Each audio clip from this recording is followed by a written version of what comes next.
Bismillahirrahmanirrahim. Wa rabi'uha lan utawi nomor papate nawakidul wudu sing rusak wudu iku talaki basara tai dzakarin, tetemune kulit lorone wong lanang wa unsa lan wong wadon. Nomor 4 dari yang membatalkan wudu adalah bertemunya dua kulit laki-laki dan perempuan, walau bila syahwatin lan senajan kelawan tanpa syahwat, walaupun pertemuan kulit itu dengan tanpa syahwat. Wa ingkana Allah ya Rabbi ya Karim lan senajan ta'ono sapa akhaduhuma salah sijine dzakar lan unsa iku mukrohan, ngono ya kene, iku mukrohan dan peksa, au maitan utawa mati, mayit. Walaupun pertemuan kulit tadi, laki dan perempuan, itu karena dipaksa. Atau ada mayit perempuan, lalu kamu sentuh, walaupun tanpa syahwat, mayit ini padahal, ini tetap batal. Lakin layang kudu, tetapi ini ora batal. Apa wudu'ul mayyiti, wudune mayit. Lah, untuk menyentuh mayit, yang batal adalah yang menyentuh. Jadi kalau kamu menyentuh dan kamu punya wudu, mayit perempuan, maka wudunya kamu itu batal. Tapi kalau mayit ini sudah punya wudu suci, maka tidak batal wudunya. Mayit kok, mayit gak batal wudunya. Wal muradu lan utai kang den karepake bil basarati kelawan kalimat basaroh, menyentuh, gunain dalam bab wudu iku ghairu syari, saliyane rambut. Untuk menyentuh lawan jenis perempuan atau perempuan nyentuh laki, ini jika selain rambut. Kalau kamu menyentuh rambutnya perempuan, itu nggak batal. Ada lagi yang nggak batal, wasinu lan untu. Jadi kamu buat mainan giginya perempuan itu, kontok tok tok tok habis jari gini, kamu sentuh nggak batal. Tapi nek kena lambene batal, gitu. Ghairu syari wasini wadhufri lan kuku, termasuk kukunya perempuan itu tidak batal kalau kamu menyentuh kukunya. Qalahu ngendika ing murad sapa syekhuna syekh kita. Lagi wa ghairu batinil aini lan saliyane jerone mata. Lah mata kamu pegang kalau dalamnya mata. Jadi mata itu enggak sekedar di samping-sampingnya, tapi konculek. Mata diculek sampai dalamnya mata, itu enggak batal. Tapi kulitnya mata, kanan kirinya itu yang batal. Paham ya? Wadzalika lan utai mengkono-mengkono talaki basaratil dzakar wan unsa iku mang. Iku liqaulihi karena daune Allah Ta'ala, itu sudah disaroi di Al-Quran, persentuhan kulit laki dan perempuan itu batal. Seperti yang didawuhkan Allah, aula mastumun nisa, ay lamastum ila akhir. Di Al-Quran ada kalimat potongan ayat, aula mastumun nisa, utawa jempok sira kabeh an-nisa ing pira-pira wong wadon. Ay lamastum tegese ngepok sira kabeh. Walau sakka lan lamun ragu sapa man, halma apa ta utawi perkara lama sahu kang jempok sapa man ing ma iku saarun rambut au basaratun utawa kulit lam yan takit mongko ora batal apa se wudu. Kalau kamu ragu persentuhan kulit, ketika itu lampu mati seumpamanya gelap, kamu nggak tahu yang kamu pegang ini rambut atau kulit? Perasaku yo no kulit jelas. Cuma dia ragu. Saya tadi nyentuh rambut atau kulit. Maka gak batal wudunya. Ini yang ragunya di beneran ragu loh ya. Mau sore bedane kulit sampai rambut karo bedane. Kama lau wakuat kama koyo keterangan. Lau wakuat lamun tumibo.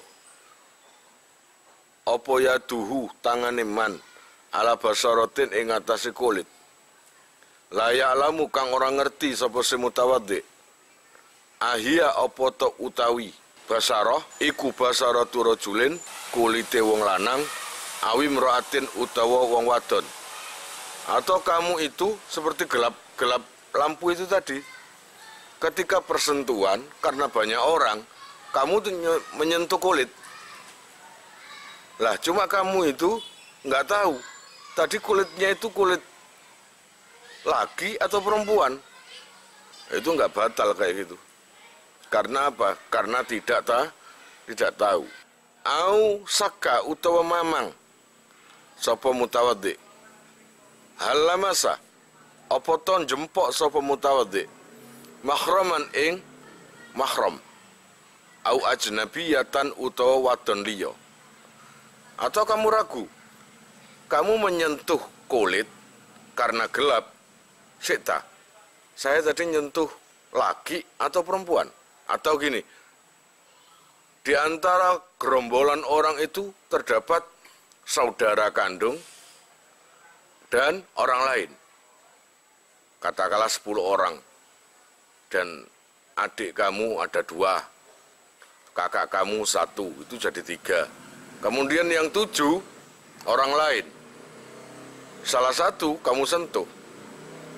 Lalu kamu nggak tahu yang kamu sentuh itu adik kamu sendiri atau perempuan lain. Memang nggak tahu atau ragu, gitu loh. Maka itu pun juga nggak batal. Paham ya? Ragu kecuali. Wa qala lan ngendika sapa Syekhuna Syekh kita fi Syarhil Ubabi ing dalam sarai kitab Al-Ubab. Walau akhbarahu lan lamun ngabari ing man sapa adlun wong adil. Bilam siha kelawan oleh jempoke ajnabiyah lahu maring man au binahwi khuruji rihin utawa sepadane metune angin. Apa jenenge gak entut? Iya minhu saking man fi hali naumihi ing dalam tingkat turune man mumakkinan hale netepake sapa seman wajib mongko wajib alaihi ing atase man apa al akhdhu ngalap biqaulihi kelawan dawone adil. Lalu kalau ketika bersentuhan itu tadi kamu ragu. Ini yang bahas yang pertama tadi. Tadi yang saya sentuh itu laki atau perempuan ya? Atau yang saya sentuh itu saudara sendiri atau orang lain? Kamu bingung. Tiba-tiba ada yang ngomong. Dan yang ngomong ini orang yang dipercaya. Yang biasa kasih berita sama kamu. Kamu tadi nyentuh ya Mbak Dewi, katakanlah gitu. Loh, Dewi bukan saudaramu, maka kamu wajib mengambil ucapan orang itu. Artinya harus percaya. Oh, berarti nyampe ku jemput Dewi kumang, bukan saudara. Berarti batal. Tapi kalau kamu tadi nyentuh adik kamu sendiri, ya berarti nggak batal. Atau kamu tidur seperti yang kemarin, menetapkan bokong, menetapkan pantat di lantai, tanpa pindah apa-apa, tanpa bergeser. Lalu kamu bangun. Ketika bangun agak lama, ada orang yang dekat sama kamu. Kamu tidur, kamu itu tadi berdiri loh. Berdiri, lalu duduk lagi. Nah, itu harus dipercaya. Kamu tadi bergeser, tapi lalu agak kira-kira 5 menit gesernya kembali lagi. Maka kelihatannya seperti menetepi panggonane. Padahal sebenarnya kamu pindah. Maka harus dipercaya. Kecuali kalau yang ngomong itu orang yang memang suka bercanda atau suka bohong. Nggak masalah, nggak kamu percaya. Karena di sini kalau mengkabari orang yang adil, maka harus dipercaya. Gitu ya. Bikibarin, sebab gede, fima dalam karone, zakar lan unsa. Falanakdo mongkora ono, batal iku mawjud, bitala koihima, kelawan tetemu karone, iku lanang lan wedok. Ma'asihorin sertane cilik fihima dalam karone, zakar lan unsa. Aufi akhatima, utawa dalam salah cijine, zakar lan unsa. Lintifai madhonnati syahwati krono ora anane gon penyanane syahwat. Untuk bersentuhan kulit batal dan tidaknya itu ada ukurannya. Kalau memang orang itu adalah orang yang besar, wis baligh, ya jelas batal. Kemudian bersentuhan kulit dengan lawan jenis yang besar, ya batal. Tapi jika kecil, salah satunya masih kecil, katakanlah saya menyentuh anak yang umur perempuan umur 4 tahun, maka nggak batal. Karena apa? Nggak selayaknya disahwati. Dan itu nggak ada prasangka tertuju syahwat, itu nggak ada. Loh, lapo iku turu bareng. Jangan ya, mukhlis sampai tia lapo turu bareng. Ono sing ngono? Gak ngarono karena anaknya. Wal muradulan utai kang den karepake bidhi sihori kelawan arek cilik ngono ae iku man wong la yustaha kang ora disahwati urfan ing dalem umume ghaliban ing dalem kaprae. Nah, yang dinamakan anak kecil itu siapa sih? Anak yang nggak pantas disahwati. Lah kalau anak kecil kok kamu sahwat, berarti harus gak hukumnya arek cilik. Di dalam kitab fikih itu, walaupun anak kecil, kalau di dalam fikih itu memang gak batal. Tapi kalau kamu itu sahwat dengan anak kecil itu, jadinya batal. Paham maksudnya? Jadinya batal. Ada yang mengatakan gitu, ulama itu. Gitu loh ya. Dilihat dari sahwat dan tidaknya. La talaki basarotaihima, ora batal sebab tetemune kulit loro zakar lan unsa ma'a makhromiyatin sertane sifat makhrom, kecuali nokon jempok adikmu dewe ningmu dewe, sifat yang makhrom itu yang perempuan yang haram dinikah, paham? Seperti adik kandung itu nggak batal itu. Bainahuma in dalam karun antarane karune zakar lan unsa, baik itu saudara binasabin sebab nasab karena nasabnya memang kandung, aurodoin utawa apa dulur suson, ausoharotin utawa morotuwa. Morotuwa itu artinya mertua. Sama mertua juga tidak batal. Lintifai madhonnati syahwati krono ora anane penyonone syahwat. Karena nggak pantas untuk ke ibu mertua syahwat, itu nggak pantas. Walawis tabahat lan senajan to serupa apa mahrumatun wadon sing mahram bi ajnabiyatin kelawan wadon liya maksuratin kang kena diitung. Kemudian falami samongkon jempok sapa se man wahidatan ing wadon siji min hunna saking maksura utawa ajnabiyah lam yantakit mongko ora batal apa se wudu. Lalu ada kasus kalau seumpamanya kamu itu di satu tempat yang di situ ada banyak orang, laki dan perempuan. Lah, di situ juga ada saudara kamu, ya kayak gitu tadi loh. Terus kamu bersentuhan, lalu kamu gak tahu bersentuhan kulit itu dengan saudara atau dengan perempuan lain, maka nggak batal itu, karena nggak tahu.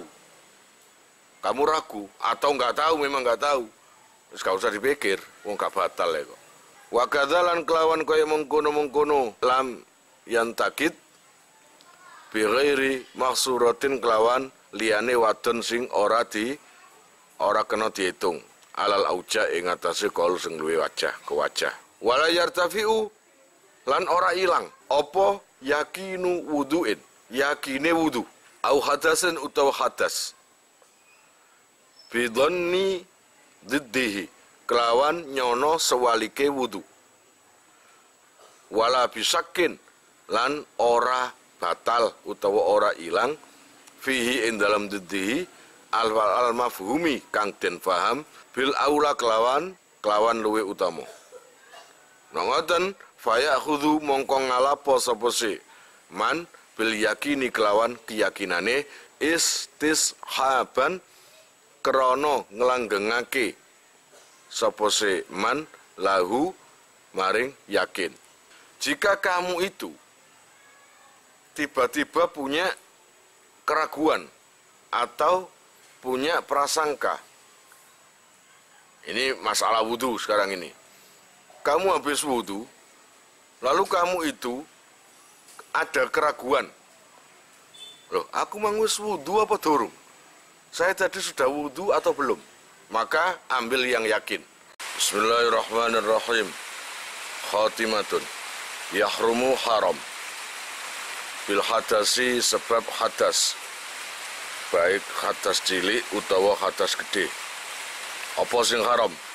Apa salatun salat? Ketika kamu hadas, ganti wudu utawa junub, maka haram salat. Wa tawafun lan tawaf. Tawaf juga haram. Karena di samping itu memang ada di dalam masjid Ka'bahnya itu. Baik tawaf wajib atau yang sunnah. Baik tawaf ifadah, tawaf wada, atau tawaf biasa, sunnah. Itu semuanya haram. Lah seumpamanya ada perempuan berangkat haji, lalu dia itu haid. Padahal waktunya tawaf dan besok mau berangkat pulang. Ditunda nggak bisa karena jadwal pesawat sudah mulai berangkat. Waktu mepet. Sedangkan dia sedang haid, bancar. Maka cari alternatif dari pendapat ulama lainnya, yaitu minum obat. Biasanya kan ada obat yang untuk menghentikan pendarahan atau apalah darah haid. Itu minum aja, nggak apa-apa. Karena nggak bisa ditunda. Aku haid biasanya seminggu, nunggu seminggu aja. Iku nok kait sing nang Mekah. Haji itu biasanya kalau di Mekah sampai berapa hari gitu, hampir 1 bulanan atau 1 bulan. Cik nutut. Lah ini kebetulan pas mau berangkat pulang ke Indonesia, nggak bisa ditunda lagi, maka minum obat nggak apa-apa. Obat untuk meredakan darah haid. Nomor 2, cara yang kedua adalah biasanya secara umumnya perempuan haid itu nggak keluar terus. Bisa jadi keluar selama 5 menit, lalu berhenti 1 menit atau 2 menit. Nah, ketika berhenti darah itu, walaupun dalam kondisi haid, kamu tetap aja langsung masuk Masjidil Haram dan tawaf. Niasati karena waktu itu nggak keluar. Tapi tetap dosa. Karena apa dosanya? Karena masuk di dalam masjid. Paham ya? Masuk di dalam masjid. Masuk di masjid, kalau menurut fikih, kalau cuma lewat untuk ngambil barang, itu sih dimakfu. Tapi kalau peribadatan atau berhenti dalam kondisi haid di dalam masjid, ini haram. Kira-kira paham? Kemudian wasujudun lan sujud, baik itu sujud syukur atau apalah, itu haram.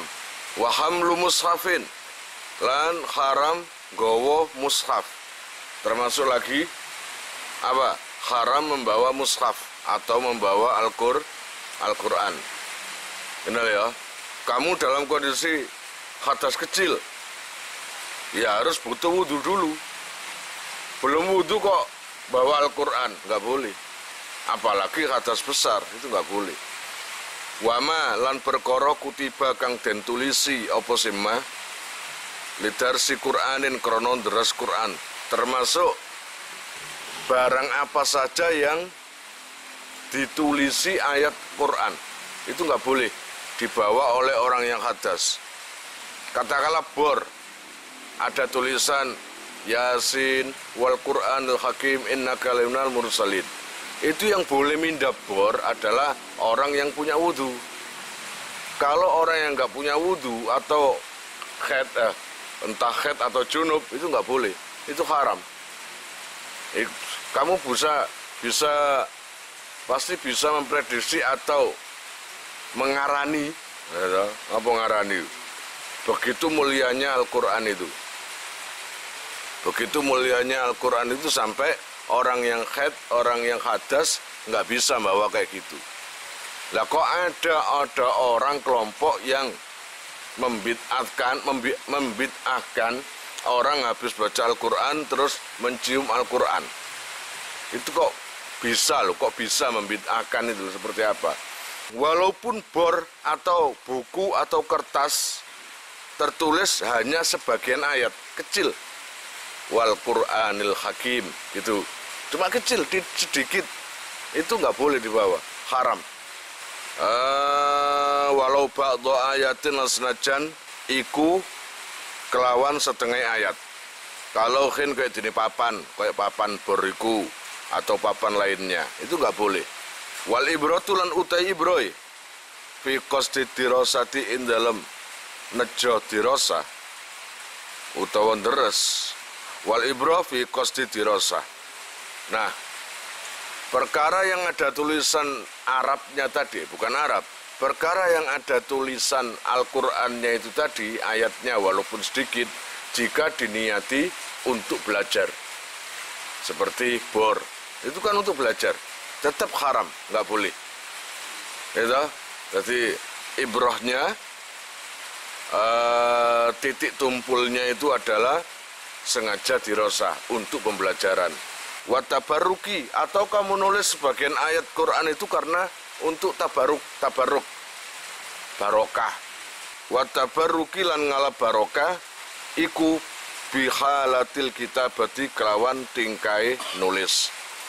Dunama duduk perkara ba'daha kang sakmarine kitabah. Kamu nulis di kertas atau di bor atau apapun atau di tembok sebagai kaligrafi itu, ya. Kamu nulisnya itu tergantung niat kamu. Kalau niat kamu itu untuk belajar nulis atau biar hafal Al-Quran, tetap haram. Niatnya itu waktu nulis, bukan setelah nulis. Setelah nulis baru kamu niati. Aku nulis tak niati kanggo iki, nggak bisa. Waktu nulis itulah niatnya itu yang dihitung. Kalau waktu nulis itu niatnya karena dirosah, deres, tabarruk, niat barokah, maka haram. Gitu loh. Wabil katibilan kelawan wong sing nulis linafsihi krono awak dewene katib au li ghairihi utawa liyane katib tabarruan krono gawe krono Allah. Krono gawe krono Allah. Wa illa Allah ya Rabbi ya Karim, lamun ora ilam yakun mutabarrian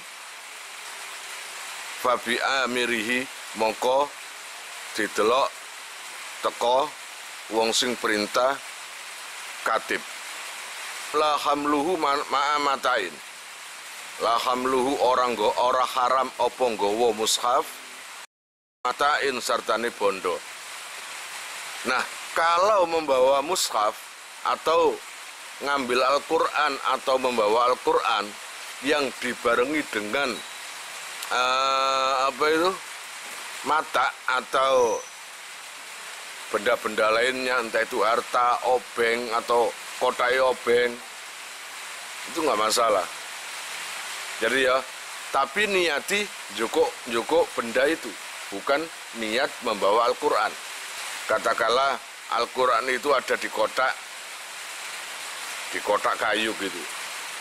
Yang biasanya kotak kayu itu dipakai untuk mata atau obeng atau apa, biasanya gitu. Lalu Quran ditaruh situ. Lalu setelah ditaruh, kotaknya ditutup, terus kamu bawa. Nah itu bukan hukumnya membawa Al-Quran, tapi membawa kotak iku mang. Paham kira-kira? Wal mushafu lan utawi mushaf iku ghairu maksudin, ora disejo. Nah, Qur'ane nggak diseja membawa atau tidak disengaja untuk membawa Al-Qur'an, tapi membawa kotak itu tadi. Bil hamli kelawan gawa. Terus mari ngono haram lagi wa maswarokihi, lan haram jempok kertase mushaf. Ya jelas lah, namanya aja mushaf atau kitab atau Quran. Mosok Quran terus pada ngono kertas lembarannya itu nggak disebut Quran. Ya, kamu membawa kertasnya tok. Kalau kamu itu membawa atau menyentuh saja lembaran, kamu batal tapi membuka Al-Quran gini. Itu haram, nggak boleh. Lagi termasuk walawil bayado lan senajan to iku kosong. Walaupun waktu itu tulisannya kebetulan pas kosong. Nah ini ada tulisan, terus ini yang kosong, terus kamu sentuh. Nah ini, kamu sentuh yang kosong, bukan kamu sentuh yang ada tulisannya. Nah, tetap haram. Begitu mulianya Al-Quran. Orang menyentuh tanpa punya kesucian haram. Nah, orang mencium Al-Quran itu menghina atau memuliakan? Memuliakan. Orang memuliakan kok bid'ah. Nah, bid'ah mlebu neraka. Engko kon digiringan neraka, salah situk gara-gara ngambung Quran. Akale dhek endi?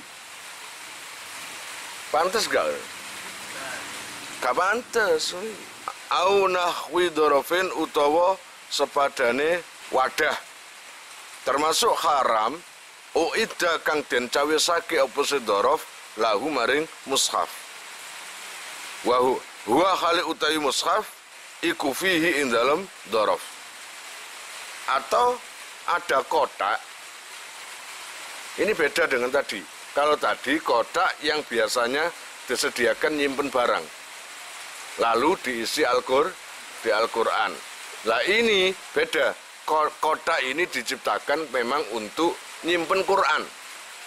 Jadi kotak ini dari awal untuk bungkus Quran atau kotak Al-Quran. Paham maksudnya?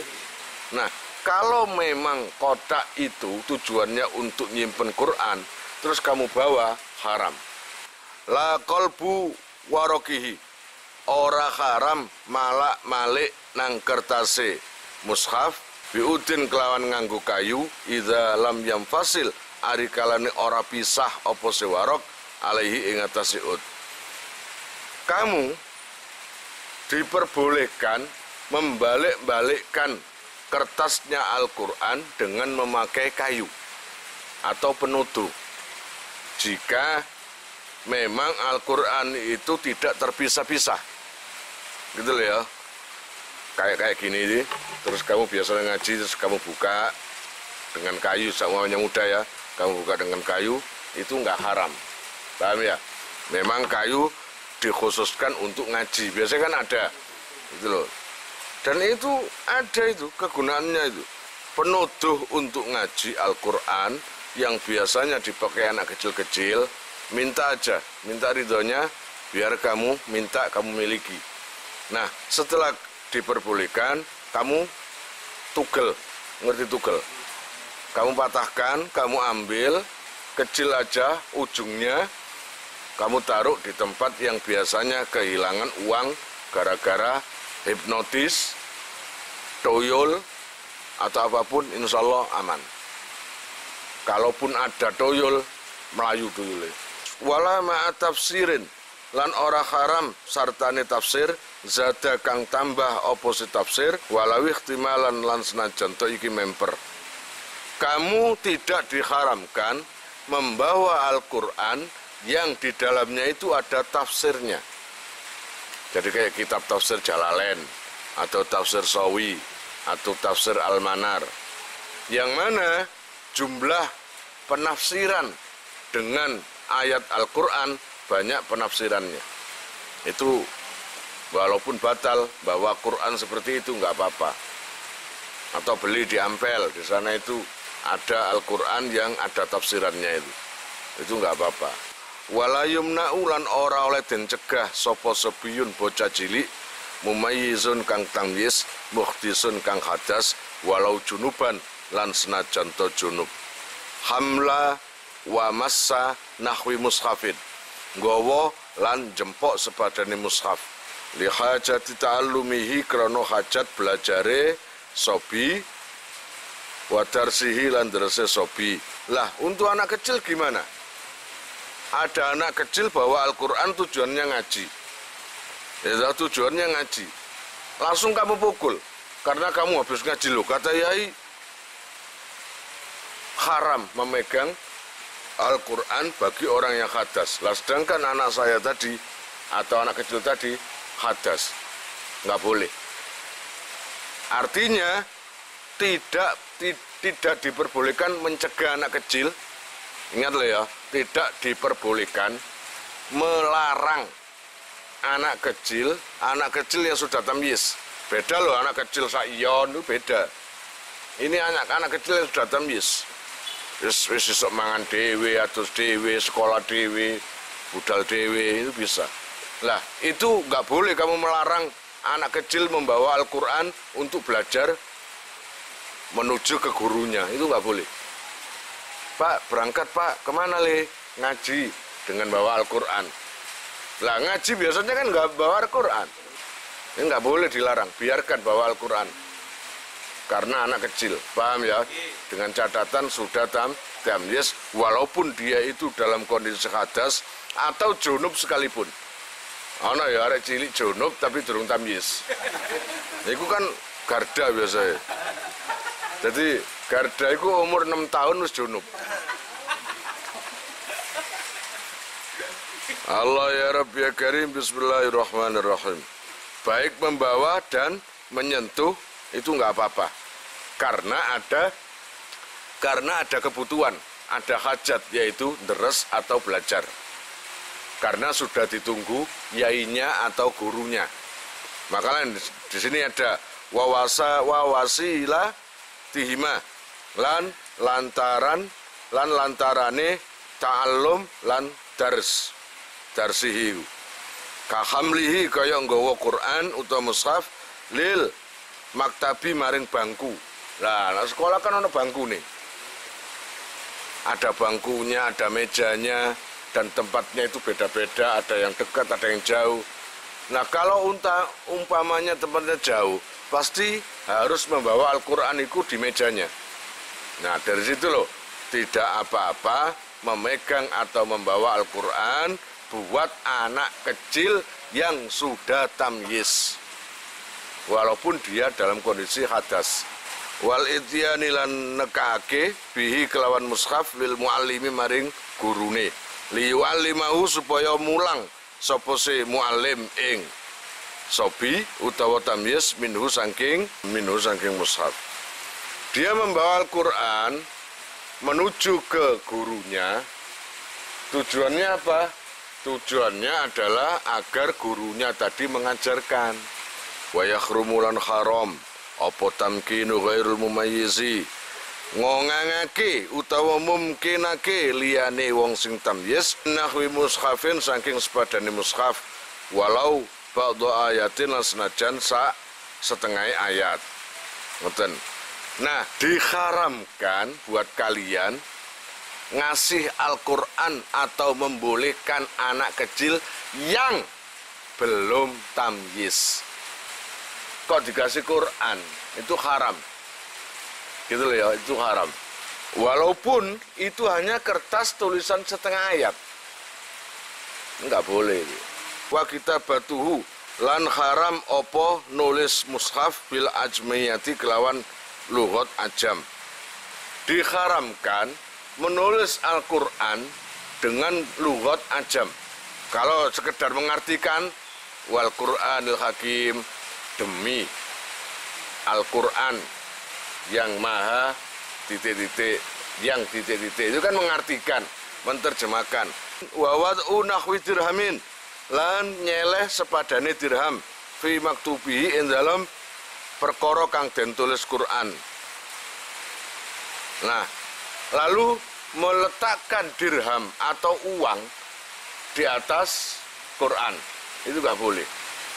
Duitnya akeh, baik itu dompet atau apa, kamu taruh di atas Al-Quran, atau ditaruh di kertas yang ditulisi Al-Quran, itu pun juga nggak boleh. Itu bukan berlaku pada Al-Quran loh ya. Termasuk iki wa ilmin syar'iyyin lan ilmu syara', termasuk di dalam kitab Fathul Mu'in, kitab Fathul Qorib, Sulam Taufik atau apapun, itu haram, nggak boleh. Wa kadzalan iku koyok mungkon-mungkono haram ja'luhu utawi dadekake dirham baina auraqi ing dalam antarane kertase Quran khilafan khalinnulayani li saikhina maring guru kita. Termasuk lagi kamu menaruh uang di sela-sela kertas Al-Quran kayak gini nih. Saya naruh kertas kayak gini, katakanlah ini uang, ya, maka itu haram. Ini seperti gini, ini nggak boleh, haram. Tapi di sini ada bantahan dari syekh kita, Imam Syafi'i atau Ibnu Hajar Al-Haytami mengatakan, oh nggak apa-apa kalau memang ada hajat. Watamzikuhu itu, lan haram nyuwek Quran abasan kelawan ameng-ameng, ngerti ameng-ameng? Wis kaono tujuane, disuwek ngono ae. Disuwek digawe dulinan, digawe mercon, utawa digawe opo ae, itu haram. Wabal uma lan haram ngulu. Ngulu iku nguntal. Ya apa jenenge? Menelan. Wabal umalan ngelek perkara kutiba kang den tulis apa se mushaf alaihi ing atase ma. Apapun itu, kertas atau barang, kalau ditulisi Quran kemudian cek degdoyo, cek sakti disuruh nguntal, enggak boleh. Ya, itu enggak boleh. Tapi la surbu mahwihi, ora haram apa minum leburane Quran. Tapi kalau kertas disuruh masukkan ke air, kemudian tulisannya itu sampai hancur, ya toh, maka nggak haram itu. Atau seperti kayak rebu wekasan itu barang, itu kan ada ayat Qurannya, diminum nggak apa-apa itu. Jadi lasur bumahwihi. Jadi nggak haram meminum leburan teko Quran. Ngerti maksudnya ya? Kemudian wamad durijli lan haram dawaake sikil lil mushafi maring mushaf. Malam yakun selagine ora ono apa si mushaf ala murtafiin ing atase ndukure utawa nggon ndukur. Kamu diharamkan memanjangkan kaki nelonjor begini.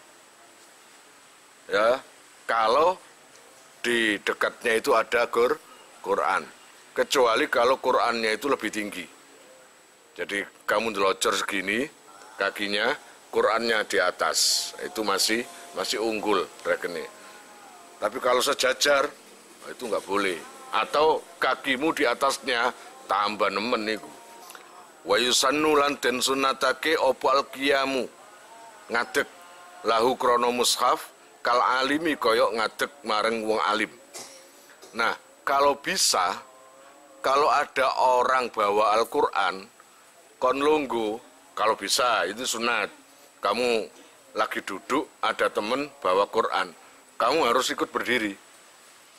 Ikut berdiri, menghormati Al-Quran seperti menghormati orang alim datang.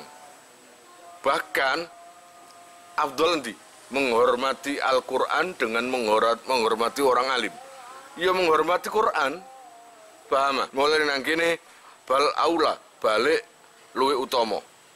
Lebih utama ada Quran kalian berdiri daripada orang alim yang datang. Bagaimanapun alimnya orang itu tetap unggulan Quran. Kenapa sih orang alim itu harus dihormat? Kamu harus berdiri, nono yai liwat kon ngadeg hormat. Krono di dalam diri kiai itu terdapat beberapa ayat. Tur faham, ngerti, nerang nonang kon Quran sak gedung, sak lemari, tapi no gak ono sing jelasno, gak paham kon. Iya apa enggak? Lah sing jelasno iku sapa nek gak kiai-kiai. Maka dari situlah para kiai itu unggul. Walaupun begitu tetap unggulan Quran. Gitu ya. Wa yukrahu lan den makruhake apa harkuma ngobong perkara. Kutiba kang den tulis apa se Quran alaihi ing atase mah. Illa li gharadi nahwi siyanatin, kejaba krana seja sepadane ngreksa. Nah, apapun yang ada tulisannya Al-Qur'an itu haram dibakar. Haram, nggak boleh. Kecuali pembakaran itu karena ada tujuan, yaitu menjaga. Jika tidak dibakar, engko suweane kena angin merono-merono dicak wong. Maka daripada begitu, mending kamu bakar saja untuk menjaga aja sampai keleleran. Paham ya? Bahasluhu mongko utawi masuk ing Quran iku aula luwih utama minhu tenimbang saking harkun. Kalau ingin menyelamatkan Al-Quran ada dua pilihan. Kamu bakar atau kamu siram. Nah, ini yang paling utama. Paling utama adalah dibasuh dengan air. Gimana caranya menghapuskan tulisan Al-Quran itu. Tapi kalau itu masih kesulitan kamu, maka dibakar aja. Wa yakhrumu lan haram bil jinabati sebab hadas gede. Jinabat. Apa al-mukthu meneng fil masjidi ing dalam masjid. Haram kamu itu lagi junub berdiam diri di dalam masjid. Itu nggak boleh. Kemudian junub baca Quran itu juga haram. Apa mang? Wa qiraatu Qur'anil lan maca Quran haram, baca Quran buat orang junub. Bikosdihi kelawan nejo ing Quran. Jadi baca Al-Qur'annya itu karena tujuan membaca Al-Qur'an. Lain membaca Al-Qur'an tapi tujuannya enggak baca Al-Qur'an. Itu lain. Apa? Niat zikir. Gitu? Bagi orang-orang yang lagi perempuan yang lagi haid, sebenarnya haram itu baca Al-Qur'an. Maka kamu boleh membaca Al-Qur'an kuatir lali wong hafalan Quran, maka boleh, tapi diniati zikir. Jangan niat baca Al-Quran, tapi zikir. Gitu loh ya. Walau ba'du ayatin senajan setengah ayat. Walaupun yang dibaca cuma setengah ayat saja, itu nggak boleh. Bihaitsu yusmi'u kelawan sekirane ngerungoake. Allah ya Rabbi ya Karim sopeman nafsahu ing awak dhewe man.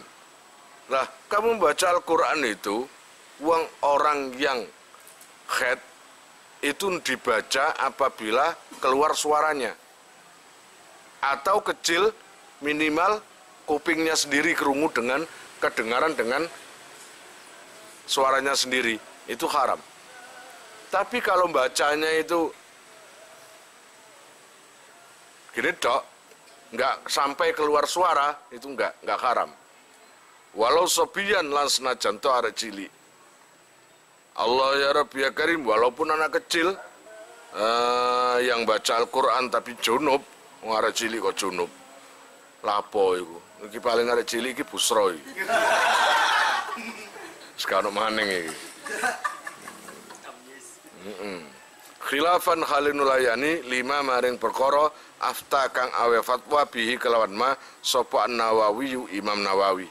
Wa binahwi khaidin lan kelawan sepadane khaid. Itu juga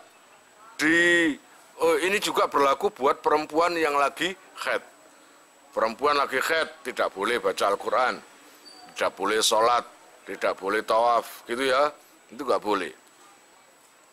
Yang keluar darah di mana anunya itu loh, itu haid namanya. La bi khuruji talqin, ora sebab utawa ora haram sebab metune getih ngelarani anak. Nah, kalau seumpamanya tadi kan baca Al-Quran tidak boleh buat perempuan yang haid. Ini darah keluar karena haid. Ya apa enggak? Nah, seumpamanya ada darah keluar yang keluar dari vagina tapi bukan karena haid. Dia itu ketika melahirkan ya, atau mau melahirkan begitu sakitnya sampai keluar darah. Nah, ini bukan darah haid. Ini nggak apa-apa baca Al-Quran. Paham maksudnya? Itu jenenge tolak gede itu talak gede tolkun itu tolkin labi khuruji tolkin. Nah, buat orang haid lagi haram apa? Opo sholatun sholat wa qiraatun lan maca Quran wa saumun lan poso. Sholat, baca Al-Quran, puasa itu haram semua buat perempuan yang haid. Paham ya? Sing lanang-lanang biasa yang ngawak muka haid. Kok kabeh tegang, Mbak Tun tegang. Dadak sing lanang-lanang Lutfi malah tegang. Berarti Lutfi iki termasuk haid iki. Allah ya Rabb ya Karim, ndong ngene lho asike ngaji. Terkadang tegang, terkadang biasa, terkadang serius, terkadang diselat-selatiku guyon. Tapi satu yang pasti, tambah ilmu. Bal yahrumu balik haram apa qada'uha ngadani salat. Alal auja ing atase kaul sing luwih ke wajah. Buat orang yang haid ya hanya boleh mengodok puasa. Kamu Ramadan nggak puasa gara-gara haid, maka dikodok nanti. Tapi untuk sholat kemengon.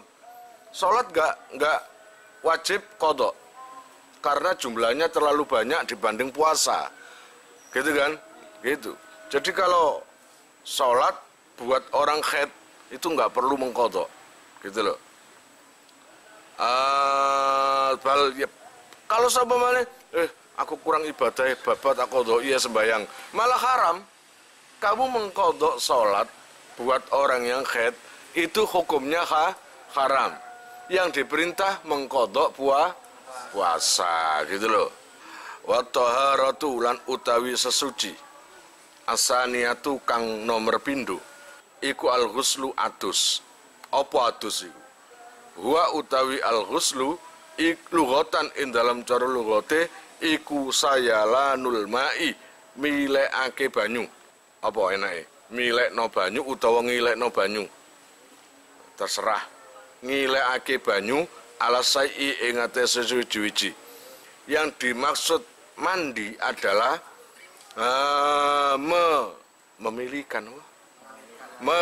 mengalirkan air terhadap anggota tubuh atau sesuatu. Gitu ya. Sesuatu nang kene jelasin nek anggone wong ya anggota tubuh kan gitu Gitu. Jegur gak putih-putih ya. Guyu dhisik. Sing bersangkutan guyu dhisik. Tapi akhirnya sapa? Jedinge balik petang. Budak. Kenapa nih bolote? Wasar'an lan utawi al-ghuslu ing dalam sarae iku sayalanuhu ngilekake banyu ala jami'il badani ing atase sakabehane badan bin niyati kelawan niat. Mandi secara syara adalah mengalirkan air ke seluruh tubuh dengan niat. Tanpa niat, maka mandi junub kamu atau jinabat kamu tidak sah. Berarti kamu hukumnya masih junub jinabat. Wala yajibulan ora wajib fauron kelawan age-age. Terus mandi itu nggak harus segera-segera mungkin. Ya, mosok bengi mari kumpul ambek bojone langsung nang jeding, gak ngono. Nggak ada kewajiban. Ya sengkula ngenteni subuh. Paham enggak? Ngono terus bareng maratuwane.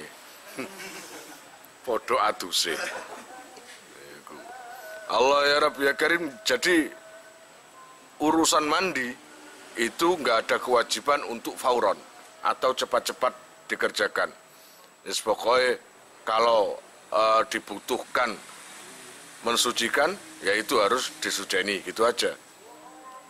Artinya buat para suami kalau lagi enak-enak tidur sama istri, selesai langsung adus, ya enggak. Kalau begitu, wah malah baik itu. Allah ya Rabb ya Karim, wa in aso lan senajan to duraka utawa maksiat sapa seman. Bisa babihi bi khilafi najasin, bedani sebab kelawan najis. Bedani kelawan najis, aso kang maksiat sapa seman bisa babihi sebab najis. Bon. Allah ya Rabb ya Karim, walaupun kamu tadi junub karena zina, itu mandinya tidak ada kewajiban untuk segera. Nanti kalau waktunya sholat atau waktunya baca Quran atau apa, baru mandi. Kalau zinanya itu sore, terus kok langsung dikon mandi, itu enggak ada kewajiban. Jadi niat ibadah atau biasa atau maksiat pun itu enggak ada kewajiban mensegerakan mandi. Berbeda dengan najis. Kalau najis beda. Kalau kamu terkena najis, yang najis itu menyebabkan mandi, maka disuruh menyebabkan atau disuruh untuk mensegerakan mandi. Jika najisnya kayak saumpamane kepala kamu kena telek, kados gak apa-apa. Terus tonggomu ngilono ya apa kon nang kon? Ya enggak, wong sampel kon. Taek kuning kabeh ngene. Terus terima tamu, lujeng nggih. Ya apa kon ngono iku? Ya segera. Kalau najis yang ada di tubuhmu yang menyebabkan mandi, maka segerakan. Gitu loh ya. Allah ya Rabb ya Karim, wal asyhuru lan utawi sing luwe masyhur fi kalamil fuqahai ing dalam kalame wong ahli fikih, ulama ahli fikih, iku dhammu ainihi, dhamma aine ghuslun. Ana sing ghuslun, ana sing ghuslun. Lakinil fathu, tetapi ini utawi fathai ain iku afsahu luwe fasih. Oleh diwaca ghuslun, oleh diwaca ghuslun. Wa bidhammiha lan utawi kelawan dhammai ain iku mustarokun mustarok bainal fi'li ing dalam antarane penggawean wa ma'il ghusli lan banyune adus. Lah kalau ghuslun beda dengan ghuslun. Kalau ghuslun adalah mustarok, bisa dikatakan pekerjaan mandinya bisa diarahkan ke air yang dipakai untuk mandi, gitu loh. Kalian jika mau nomor HP kalian tak simpan di memori HP saya, SMS aja ke nomor saya dengan mengetik nama asal, itu aja. Nanti saya save. Lalu nanti akan terhubung ke WA saya. Insya Allah akan ada pemberitahuan perkembangan tentang NR atau ada video baru atau apa. Biasanya saya umumkan di status WhatsApp ya. Buat para donatur, saya sangat terima kasih. Insya Allah barokahnya, manfaatnya akan sampai pada kalian dan menjadi jariah nanti. Dan akan lestari terus sampai kalian meninggal itu nanti.